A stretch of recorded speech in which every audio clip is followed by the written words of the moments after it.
ஆனி மாத ராசி பலன்கள் 2026ஆம் ஆண்டு சிம்ம ராசியை பற்றி நாம் பார்க்க போகிறோம்.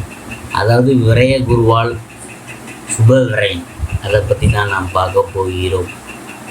பராபவ வருடம் ஆனி மாத கிரகநிலைகளை ஆராய்ந்து பார்க்கும் பொழுது மாத தொடக்கத்தில் உங்கள் ராசிநாதன் சூரியன் லாபஸ்தானத்தில் லாபாதிபதி புதனோடு இணைந்து சஞ்சரிக்கிறார். எனவே லாபம் வருவதில் எந்த தடையும் இருக்காது. அதே சமயம் அஷ்டமத்து சனி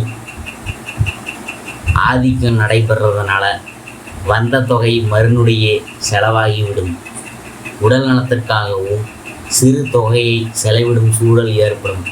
வீண் விரயங்களில் இருந்து விடுபட சுப விரயங்கள் மேற்கொள்ளுங்க. உங்கள் ராசிக்கு யோகாதிபதியான செவ்வாய் மாத தொடக்கத்தில் தொழில் ஸ்தானத்திற்கு வரப்போகிறார். எனவே மூடி கிடந்த தொழிலுக்கு திறப்பு விழா நடக்கும் வாய்ப்புலாம் இருக்குதுங்க.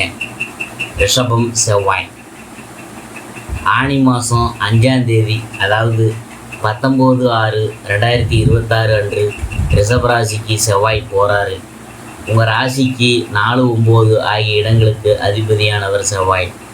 சுகஸ்தானம் மற்றும் பாகியஸ்தானத்திற்கு அதிபதியானவர் அவர். அதாவது தொழில் ஸ்தானத்திற்கு வருவது யோகம்தான்.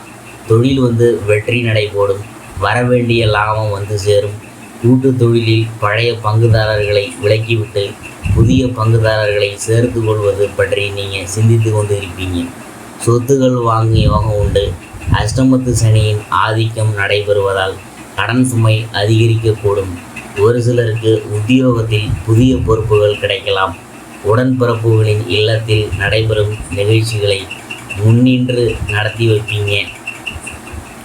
கடகராசிக்குள் சஞ்சரிக்கும் சுக்கிரன் ஆனி 21ஆம் தேதி, அதாவது 5/7/2026 அன்று உங்கள் ராசிக்கு வருகிறார்.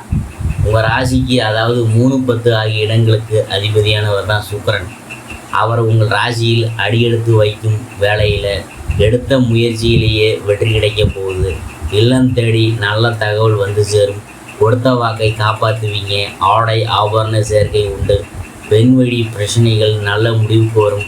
உடன்பிறப்புகள் வழியில் நடைபெற்று பஞ்சாயத்துகள் சாதகமாக அமையும். சனி வகரம் ஆனி 31ஆம் தேதி, அதாவது 15/7/2026 அன்று மீனராசியில் சனி வக்கரம் பெறுகிறார். உங்கள் ராசிக்கு 6, 7 ஆகிய இடங்களுக்கு அதிபதியானவர் சனி. அவர் வக்கரம் பெறும் இந்த நேரத்தில் ஒரு சில நன்மைகளும் சில மனகசப்பான நிகழ்ச்சிகளும் நடைபெறலாம். சனியின் மீது குருவின் பார்வை பதியறதுனால பெரிய அளவில் பாதிப்புகள் வராது. இருப்பினும் உத்தியோக மாற்றமும் ஊர் மாற்றமும் வரலாம். உங்கள் ராசிக்கு 2, 5, 10 ஆகிய இடங்களில் சனியின் பார்வை பதியுதுங்க. எனவே குடும்பத்தில் செலவுகள் கூடுதலாக இருக்கலாம். விருந்தினர் வருகை உண்டு.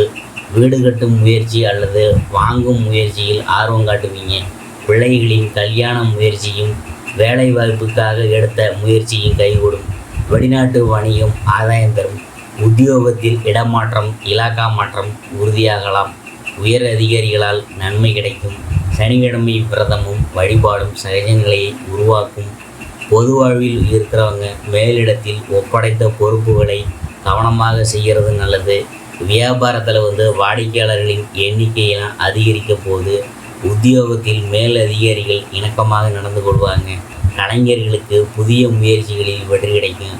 மாணவ மாணவிகளுக்கு கல்வியில் அக்கறை கூடும். பெண்களுக்கு சுப செலவுகள் அதிகரிக்கும். எதிர்மறை சிந்தனைகள்லாம் தவிர்ப்பது நல்லது.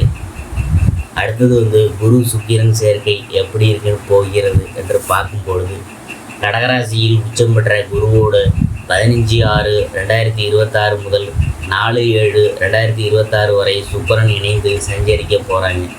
அது அவ்வளவு நல்லதுக்கல்ல. திடீர் விரயங்கள், தேவையற்ற வாக்குவாதம், மனக்கசப்பு தரும் தகவல், மருத்துவ செலவு அதிகரிப்பு, பண நெருக்கடிகளை சந்திக்கும் நேரம் இது. என்ன இருந்தாலும் பொறுமையும் நிதானமும் தேவை. பொதுநலத்தில் இருக்கிறவங்க வீண் பழிக்கு ஆளாக நேரிடும். மொத்தத்தில் நினைத்தது ஒன்று நடந்தது ஒன்றுமாகவே இருக்க போகுதுங்க. அடுத்தது இந்த மாதம் சூரிய வழிபாடு சுகத்தை கொடுக்கும். பண தேவையை பூர்த்தி செய்யும் நாட்கள் பார்த்திங்கன்னா ஜூன் 16, 17, 22, 23 26, 27, ஜூலை 9, 10, 11, 13, 14. மகிழ்ச்சி தரும் வண்ணம் வந்து